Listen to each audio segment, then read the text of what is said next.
Estamos en el Centro de Convenciones de la Ciudad de Buenos Aires, Congreso Anual del IAEF, edición 42.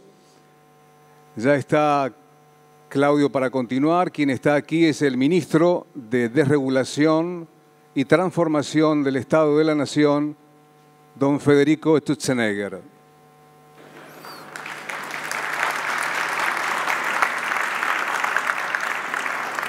Bueno, gracias. Qué bueno que te aplaudan porque tenés trabajo difícil. Primero me voy a tomar una atribución personal, le pido disculpas a todos. Le voy a dar una copa a Sturzenegger porque es hincha de Gimnasia y nunca vio una. En cambio nosotros... Arranco ahí con los tapones de punta. ¿Algún anuncio importante que te vi sonriente hoy? Baja de impuestos, más baja de impuestos. Pero hay que acordarse que la baja de impuestos es posible porque antes hubo una baja del gasto. Lo que hace posible la baja de impuestos es la motosierra. Y recién hubo algo, no sé si se puede comentar o no. Sí, están los diarios. Estamos empezando a reducir los aranceles a la importación de celulares, aires acondicionados y televisores. Así que bueno, es parte de un proceso que si querés ahora yo puedo explicar un poquito cómo es el marco general de lo que está viniendo. Primero una única pregunta y te dejo hablar y después te repregunto cualquier cosa. Hay un concepto que la desregulación, lo escuchaba el otro día, puede llevar a un crecimiento de 2 puntos del PBI. La importancia de la desregulación para entenderlo como crecimiento económico en forma conceptual, que es explicar tu trabajo hoy en el gobierno. Te escuchamos. Bueno, buenísimo. Gracias, Sucho.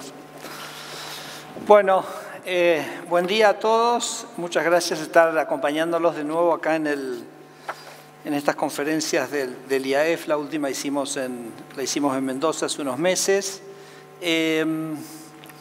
Bueno, hoy decidí hablar un poquito sobre temas que tienen más que ver con esta audiencia, con este grupo, que es ejecutivos de finanzas y gente que está en empresas. Así que bueno, vamos a repasar una serie de puntos en estos 20-25 minutos que se me han dado, ¿ok? Lo primero que les quiero comentar es que la convergencia de Argentina a una situación de parámetros macroeconómicos internacionales probablemente sea mucho más rápido que cualquier persona en esta sala esté en el momento pensando. Es cierto, porque Argentina durante muchísimos años nunca logramos una estabilidad sólida y sustentable y permanente, con lo cual es obvio que uno tiene motivos para el escepticismo, pero efectivamente hay una cosa que es muy diferente en este caso, que es que el presidente Milei decidió abordar el tema macroeconómico agarrando el toro por las astas y comenzando con la reducción del déficit fiscal, que es, como nosotros decimos y como dice él, un objetivo indeclinable de este gobierno.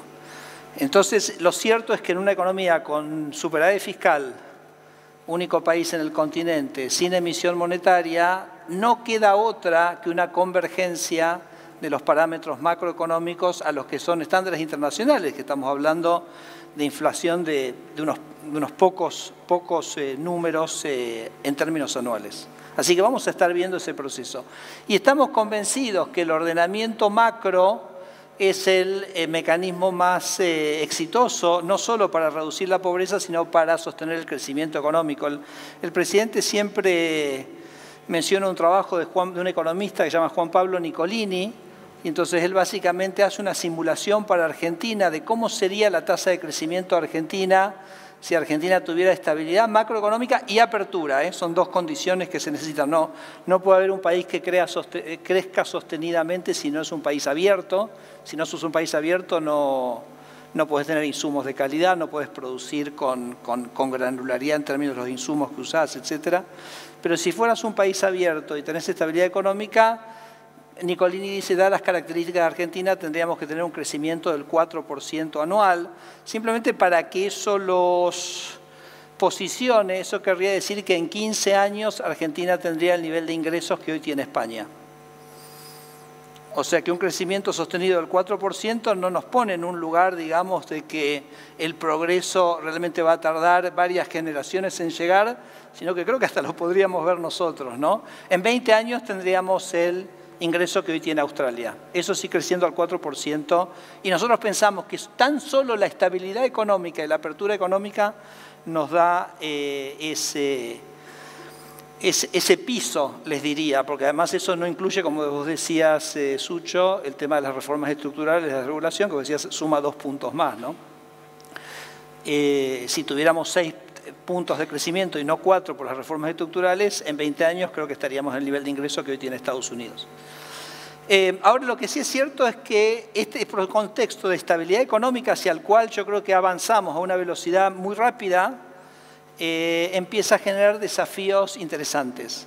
Porque algunas de las rigideces que tiene la economía argentina, que por ahí no se notan tanto en un contexto de alta inflación, sí se notan de una manera muy evidente en un contexto de total estabilidad de precios, y en particular me refiero al tema laboral, ¿no? Porque Argentina tiene una rigidez en su estructura laboral. Yo creo que la rigidez más importante que tiene es el hecho de que impone un mismo salario en todo el territorio. Entonces, si uno tiene regiones que tienen distintos niveles de productividad, el mercado laboral no tiene la capacidad de ajustar, digamos, esas distintas productividades. Yo comentaba el otro día, Alemania, por ejemplo, las negociaciones salariales son regionales o provinciales, no son nacionales. Entonces, en Alemania uno encuentra que las provincias con alta productividad tienen salarios más altos, las con menor productividad tienen salarios más bajos y tiene, digamos, una participación laboral más o menos homogénea en el territorio. Si uno hiciera un modelo, imaginémonos que Argentina tiene 2 mercados laborales, tiene el mercado laboral de la región central y el mercado laboral de una región periférica. Uno puede simular esto, digamos, en distintos modelos del mercado de trabajo. En particular estoy pensando uno, que son los modelos de... no importa.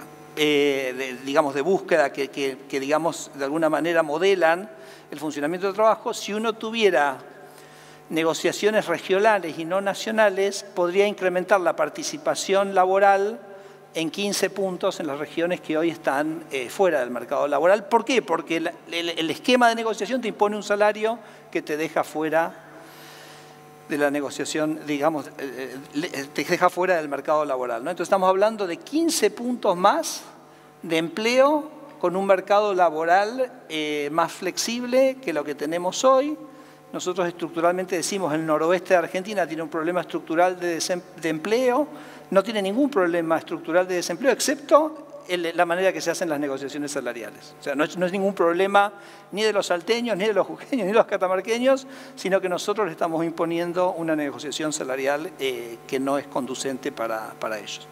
Entonces me parece que este proceso de estabilidad va a generar atención a reformas estructurales, o a mí me gusta llamarlas más reformas libertarias, que van a ser mucho más importantes. El otro punto que les quería mencionar, que tiene que ver, Sucho, con lo que recién me preguntabas, imagínense que si la recaudación tributaria nacional es 30% del PIB, si la economía crece 5 puntos, como creció el año pasado creció 6, eso quiere decir que uno tiene 1.5, 1.8 de recursos adicionales, ¿correcto? 6% por 0.3. Entonces, lo que es interesante es que en general lo que hubiera hecho el kirchnerismo es si tengo más recursos, los gasto. Eso sería la reacción natural de la política tradicional, pero no con Javier Milei. Con Javier Milei tengo 1.8 más de ingresos porque tengo más actividad económica, el gasto público lo mantengo constante o lo sigo bajando y entonces ese 1.5 o 1.8 se dedica 100% a generar bajas de impuestos adicionales. Porque recuerden que el objetivo de este gobierno es un Estado más chico, un Estado más barato, y un Estado más chico quiere decir menos impuestos. Cada gasto alguien lo tiene que financiar. Por eso yo te decía, Sucho, hoy recién anunció Toto con Manuel Adorni una baja de las aranceles para aires acondicionados, televisores y celulares. Bueno, es parte de un proceso. Yo creo que a medida que la motosierra sigue, el gasto público sigue cayendo, la economía crece, te empieza a generar un margen para una reducción de impuestos, y creo que me parece también para el IAF es una discusión interesantísima sobre qué impuesto bajar.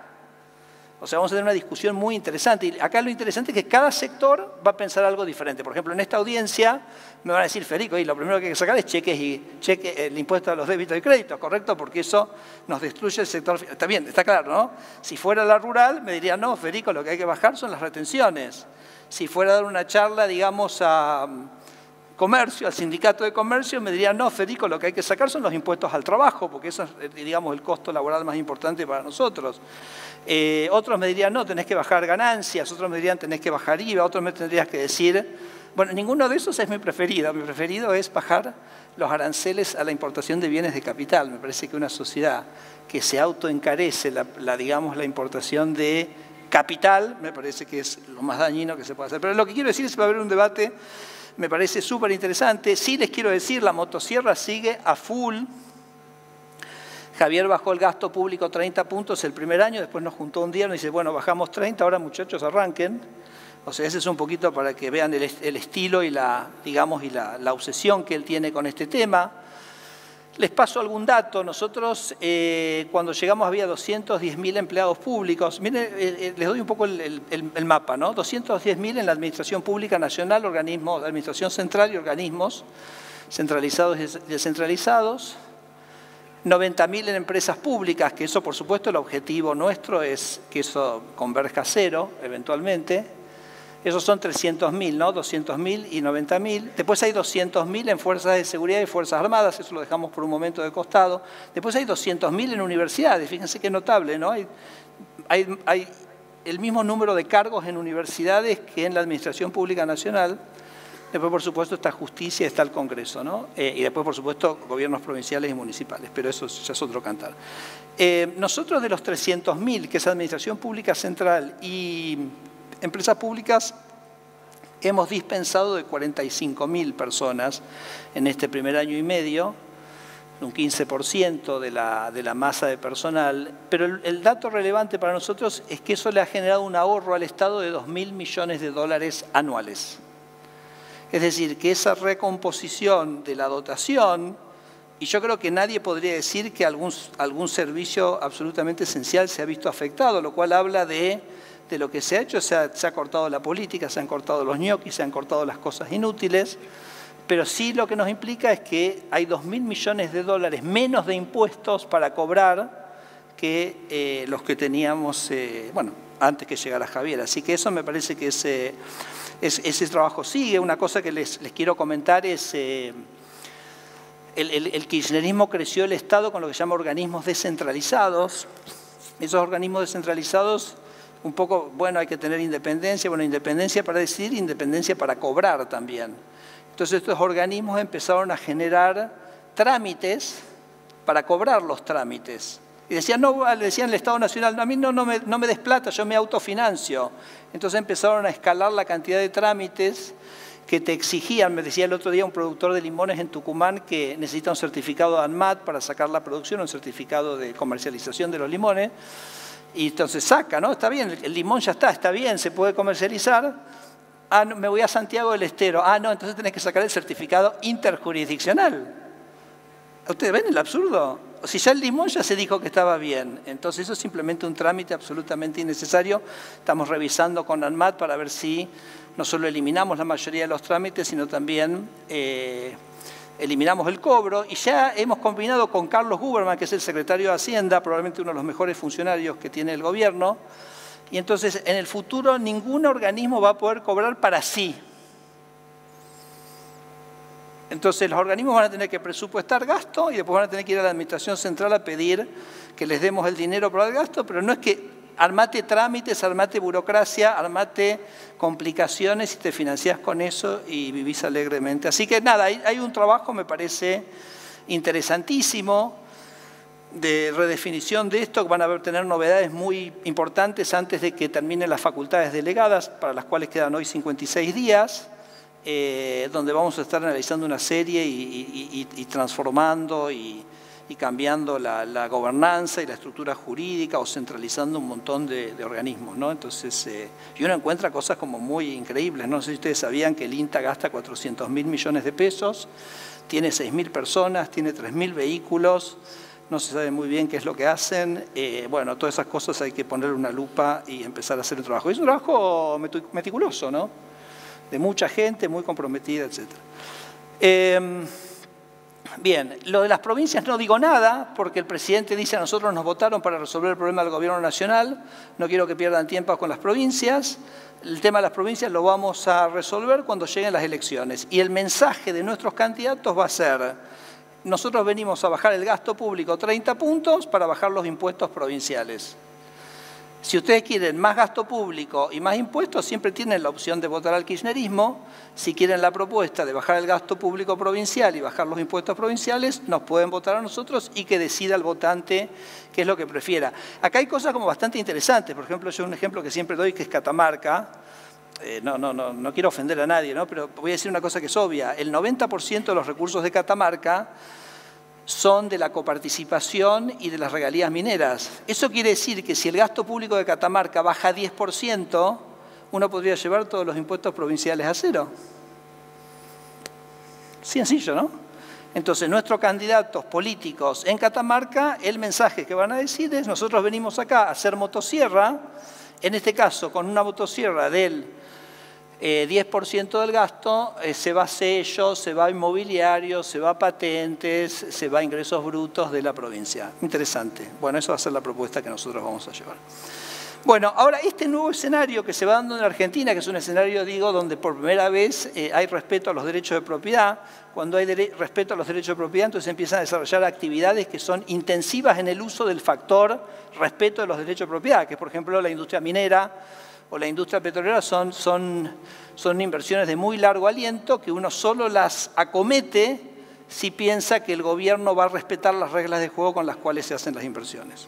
Entonces, la estabilidad fiscal y la convicción del presidente sobre el valor de derecho de propiedad son inputs esenciales para el desarrollo de esas actividades. Y tenemos números, ¿no? O sea, ya son una realidad, Vaca Muerta es una realidad, pero podrá estar exportando 30.000 millones de dólares en 10 años, es un aumento del 50% de las exportaciones. En minería también estamos con descubrimientos interesantes. Vieron la semana pasada o hace 10 días esta mina en San Juan, el descubrimiento más grande en los últimos 30 años de oro y cobre en el mundo. Eso implicaría una exportación eventualmente de 3.000 millones más.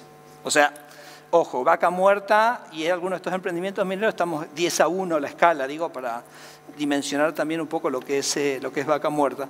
Y lo que es interesante es que ese aumento de la dotación de exportables de la economía, que no se da hoy, se da en el futuro, impacta sobre la macroeconomía en el corto plazo. Porque es en algún sentido una riqueza esperada que uno se acomoda, ¿no?, a esa riqueza esperada. Entonces uno podría, por ejemplo, también hacer un modelo macroeconómico intertemporal tratando de contestar la siguiente pregunta: ¿cuál es el efecto sobre el tipo de cambio real de hoy de un boom de exportables dentro de 10 años? Entonces ese boom de exportables te genera un cambio en tu riqueza intertemporal, te aumenta el consumo, probablemente te genera un déficit en cuenta corriente en el corto plazo y te afecta el tipo de cambio real. Bueno, si uno hace ese modelo, como lo haría un economista en un modelo de equilibrio general, te da un efecto de 30, este shock real de la minería y de la energía, tal cual está en las proyecciones hoy, genera en los modelos una apreciación del tipo de cambio real hoy del 30%. Que no sé si es la que ya vimos en el último año o no, si todavía falta, pero lo que quiero decir es ese shock en la dotación que tiene Argentina de transables o de exportables tiene un efecto en el tipo de cambio real. Entonces, pensar ustedes como gente que está, digamos, pensando inversiones de largo plazo, el tema de tipo de cambio real es un tema importante en la decisión de inversiones, ahora voy a decir algo sobre eso más. Pero les quiero decir otra cosa, uno podría hacer, claro, la economía va a empezar a generar todos estos transables en Vaca Muerta, ¿correcto? Por ejemplo, los noruegos tenían el mismo tema. En un momento descubrieron petróleo y tenían todos estos recursos. Dijeron, ¿qué hacemos con estos recursos? Desde el punto de vista de la macroeconomía, porque si uno tenía un año donde el precio del petróleo subía, tus ingresos eran gigantescos. Al año siguiente el precio del petróleo caía y los ingresos eran menores. Entonces, si vos mirás la historia de Noruega, entre el 70 y el 90, tenían muchísima estabilidad del tipo de cambio. Era bien latinoamericano, ¿okay? Porque en realidad tenían toda esta volatilidad en los ingresos que iban percibiendo año a año de las regalías petroleras. Entonces, en el año 90 ellos tomaron una decisión que era que no iban a usar más la plata del petróleo, le iban a poner todo en un fondo de global equities y que simplemente iban a transferir al presupuesto noruego el 3%, que era lo que ellos pensaban era el retorno real de ese fondo. Entonces, cada peso que ellos sacaban del petróleo lo ponían en un fondo, el valor real de eso se preservaba infinito, ellos se llevaban el retorno real, es como que transformaban ese ingreso en un ingreso infinito, perpetuo, hacia las generaciones futuras. ¿Okay? Claro, tenés que tener mucha madurez en la política para hacer algo, porque siempre el político quiere salir a gastar todo, pero lo que sí es cierto es que con eso estabilizaron la macro, porque esa volatilidad en los flujos que ellos tenían año a año desapareció totalmente, porque simplemente tenías el 3% de un stock. ¿Okay? Ustedes acá, como gestores de portfolios, etcétera, me entienden perfecto. Entonces yo digo, ¿cómo sería un fondo soberano de Neuquén? Lo podemos estimar. Supongamos que vos en Neuquén quisieras hacer un fondo soberano como el que hicieron los noruegos. Así que hicimos esa estimación. Es un fondo que podría acumular en 15, 20 años 400.000 millones de dólares y generar una perpetuidad para cada neuquino de unos 15.000 dólares. Estoy asumiendo que la perpetuidad es para los neuquinos de hoy, o sea, más o menos 800.000 neuquinos. ¿Okay? Entonces, digo, esto es de tamaño macro. O sea, ¿qué decide hacer Neuquén con estos recursos? Estamos hablando casi, no de un PBI, pero estamos hablando de una torta, ¿correcto? Entonces, es muy diferente para la macroeconomía. ¿Qué hace Neuquén con esos recursos petroleros que no hace? Si hace la de Noruega, genera un flujo estable. Si hace, digamos, la del político latinoamericano tradicional, va a tener más. Así que me parece que es un tema interesantísimo. Si vos haces el Fondo Soberano para San Juan de la mina, los números son, de nuevo, son como un décimo, son una cosa muchísimo más chiquita. Bueno, lo cierto es que Argentina, con este boom de transables que está teniendo, con este boom de exportaciones, obviamente uno tiene que pensar se la tiene que pensar muy bien cuáles son las proyecciones que tiene sobre el tipo de cambio real. Porque si uno ahorra en dólares y está en una economía cuyo tipo de cambio real estructuralmente se está apreciando porque tiene un boom de exportables, ¿no? Que son los buenos motivos por los cuales se aprecia un tipo como Japón, ¿no? Japón en la segunda mitad del siglo XX generó un desarrollo exportador muy importante, el tipo de cambio real obviamente se apreció. Entonces el ahorro en dólares pasa a ser una proposición tremendamente riesgosa si uno en realidad quiere consumir en bienes locales en Argentina, ¿no? Si estás viviendo en New York, no, pero si estás viviendo en Argentina es un problema. Con lo cual a mí me parece que hay un desafío absolutamente extraordinario para todo el sector financiero de generar instrumentos de ahorro en SER, ¿no? O sea, instrumentos de ahorro. ¿Cómo hace el argentino tradicional para hacer eso? Uno compra departamentos, compra activos inmobiliarios. Es la manera que tiene de generar un activo que genera un flujo de ingresos que está indexado en realidad a los precios locales, ¿no? Por supuesto que el argentino también ha ahorrado mucho tiempo en dólares porque es una manera de protegerse de la inflación. Pero si Argentina, como yo decía al principio, va a un esquema de estabilización muy fuerte y de apreciación del tipo de cambio real, eso realmente va a ser una cosa que puede llegar a ser muy problemático, ¿no? Pasó una cosa parecida en Israel, ¿no? Israel cuando estabilizó también tuvo una apreciación, por eso fue muy interesante ver el precio de las propiedades, que típicamente se pactaba en dólares, y después de 2 años donde el shekel se venía apreciando, un día todo el mundo empezó a pactar los departamentos en shekels, ¿no? Así que bueno, yo creo que todo eso más o menos se va a ir replicando acá. Pero el desarrollar instrumentos de ahorro en SER me parece que va a ser como la papa, o sea, como va a ser como una cosa que tendría que tener una demanda absolutamente infinita. Y lo que es muy interesante es que tenemos el activo que permite generar un retorno para ese ahorro, que son los créditos hipotecarios, ¿no? Dados a través de los bancos, a través de instituciones no bancarias, lo que fuera, pero digamos hay una gran avidez por crédito hipotecario porque hace 50 años que no tenemos, entonces eso permitiría crear una cartera gigantesca con un buen retorno que permitiría compensar a los ahorristas. Así que me parece que planes de retiro que se armen privados para las pymes, donde vos le ofreces a sus trabajadores, digamos, un ahorro en SER con un cierto interés. Me parece que todo eso tendría como que ser muy interesante y lo vamos a estar viendo en este nuevo contexto, ¿no? Sigo con temas que van a ir cambiando digamos, a medida que nos encontramos esta nueva Argentina, ¿no? Como yo digo, que salimos del precipicio y salimos de la supervivencia y nos permite empezar a pensar en cosas diferentes y proyectarnos, expandirnos, ¿no, Sucho? Hacia adelante, ¿no? Fíjense que los bancos también van a tener un gran desafío, porque los bancos durante mucho tiempo vivieron de su parte del impuesto inflacionario sobre el dinero transaccional, ¿no? O sea, los bancos nos pagan muy poco sobre la caja de ahorro y la cuenta corriente, pero esos recursos los invirtieron a una tasa de interés nominalmente muy alta, les genera un spread muy grande. De nuevo, en una economía de total estabilidad, las tasas de interés van a colapsar a valores internacionales. Bueno, los bancos por primera vez van a tener que enfrentar el desafío de convertirse en bancos, ¿no? O sea, salir a buscar depositantes, pagarle al depositante una tasa real, porque si no le pagas una tasa real, ¿por qué el depositante te va a poner el dinero allí? Y entonces salir a ser de banqueros y prestar. Y bueno, me parece que también en ese sector viene como una transformación bastante importante. Lo mío, como ustedes saben, es de regulación, y la regulación también llega a la parte, digamos, de mercado de capitales y el funcionamiento. El otro día tuvimos una charla muy divertida con Sucho. No es solo los ajos, no sé si ustedes me siguen, yo todas las mañanas saco un tuit, entonces hoy a la mañana desregulamos totalmente el mercado de hortalizas.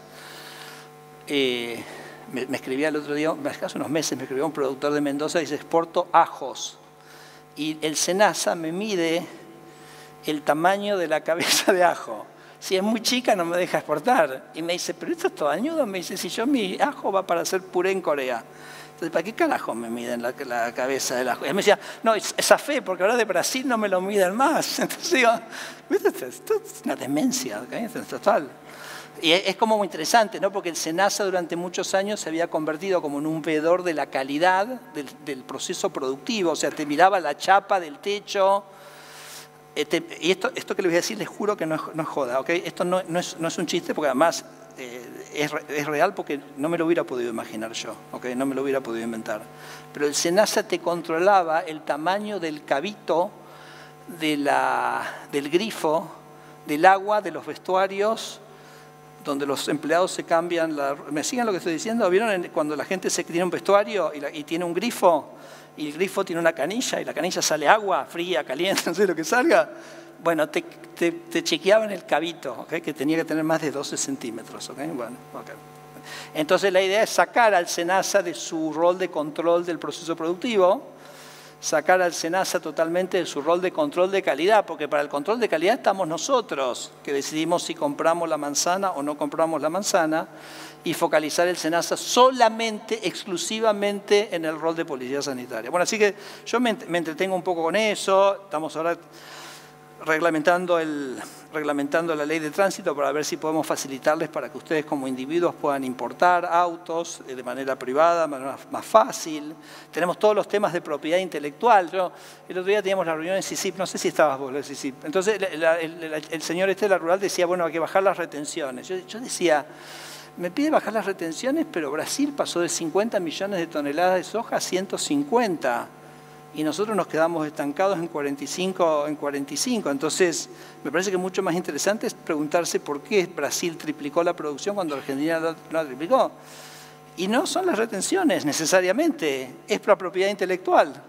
O sea, los brasileños usan semillas desarrolladas por ingenieros y científicos argentinos que no pueden de alguna manera sostener esa propiedad intelectual en Argentina, no pueden monetizar esa propiedad intelectual en Argentina, entonces la venden en Brasil. O sea que Brasil triplica la producción con nuestra tecnología y nosotros, porque no respetamos los derechos de propiedad, no tenemos acceso a las propias semillas que nosotros creamos. ¿Okay? Entonces propiedad intelectual es un temonazo. El otro temonazo también para mí muy interesante de las últimas semanas es que liberamos totalmente la importación de bienes de capital usado. Como ven, es un poco una obsesión mía. Y bueno, algunos se pusieron medio nerviosos, ¿no? Ahora yo digo, la industria de maquinaria agrícola, yo lo que les digo es lo siguiente: se están desarrollando webs de gente para importar maquinaria agrícola o maquinaria bienes de capital, o sea, como generar esa conexión entre el mundo de los bienes de capital usados y ustedes, ¿no? Y las empresas suyas que van a tener acceso a bienes de capital mucho más baratos. Entonces digo, realmente, ¿cómo puede ser que Argentina no tenga una industria world class de maquinaria agrícola? Es imposible que no la tenga. Y solo la tiene por la protección. Porque la protección hace que los insumos con los que trabaje sean carísimos, sean malísimos, que no esté sujeto, digamos, a la fuerza del mercado mundial que te exige estar absolutamente en la frontera, que por supuesto que nuestros productores lo pueden hacer. Entonces estoy seguro que la apertura de la importación de bienes de capital usado va a hacer que Argentina en 10 años tenga una industria de maquinaria agrícola que sea world class. Y si hubiéramos seguido con esta estructura absolutamente cerrada, estoy seguro que no lo hubiéramos logrado. Y les digo que las reuniones fueron bravas, o sea, portazos, o sea, fue heavy, ¿okay? Pero bueno, es para eso nos han llamado. Mi último punto, y con eso voy cerrando, financiamiento. ¿Cómo tiene que ver la desregulación con financiamiento? Yo siempre acarreo una pregunta que me parece que me obsesiona, y es, no sé si ustedes alguna vez se la preguntaron, ¿por qué es que ¿cuánto tenemos? 1 millón de productores agropecuarios, gente que tiene campo, que lo alquila, que produce? Ninguno de esos productores nunca emitió equity. IAF, esto es IAF, ¿no? Ejecutivos de finanzas, ¿no? Hacemos ¿no? deuda y capital, ¿no? Estudiamos qué es lo que hace que va deuda y capital. Elegís un mix de deuda y capital. ¿Cómo puede ser que ningún productor agropecuario en Argentina nunca eligió financiarse con equity? Los productos de equity que me puedo imaginar. Y bueno, eso obviamente es porque la regulación lo hace tan absolutamente oneroso y tan costoso que es imposible. Pero nada, tenemos que empezar a abrir la cabeza ahí. En la CNB, Roberto Silva está intentando, está dando pasos, ¿no? Ahora tenemos ON sin autorización previa, ahora está creo que para consulta pública el equity sin autorización previa, que son pasos interesantísimos. Se podría ir mucho más allá. Por ejemplo, es muy interesante ver en Europa, por ejemplo, si uno mira un país, por decir algo que hemos estado estudiando, que es Austria.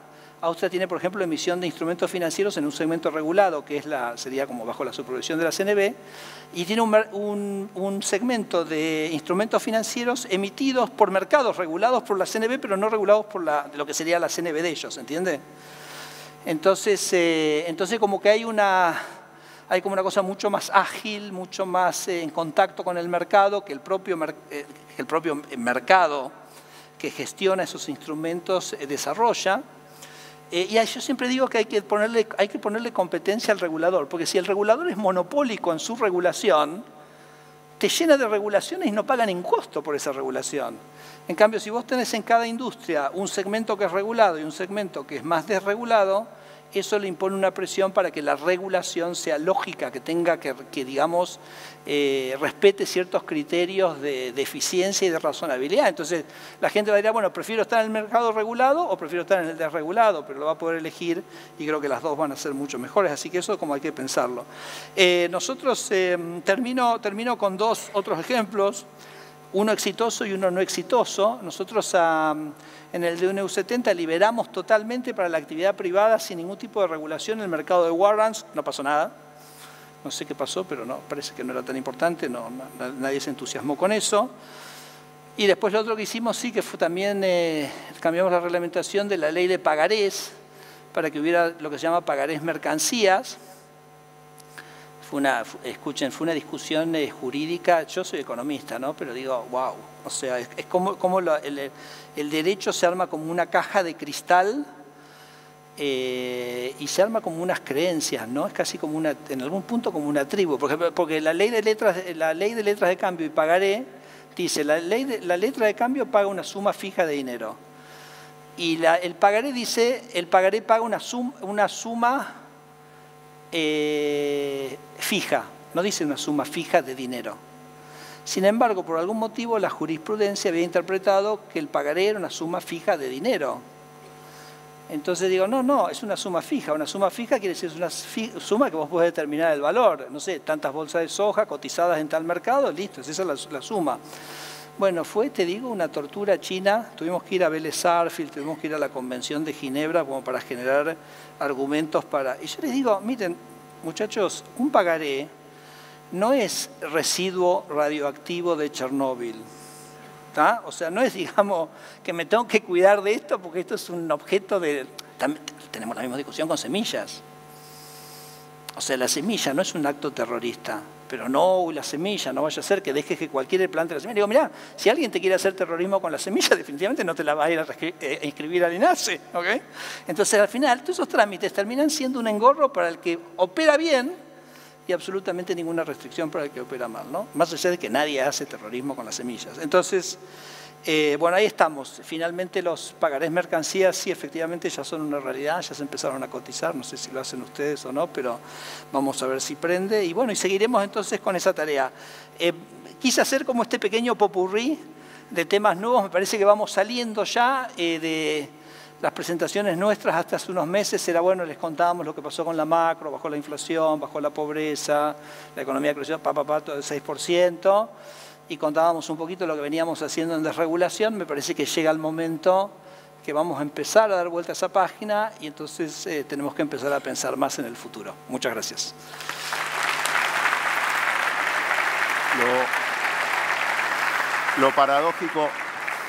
Lo paradójico de este panel que el tiempo sí está regulado y vas a ser sometido a la regulación, con lo cual te saludo y bueno, muchísimas gracias. Bueno, muchas gracias. Un aplauso para... Muchas gracias.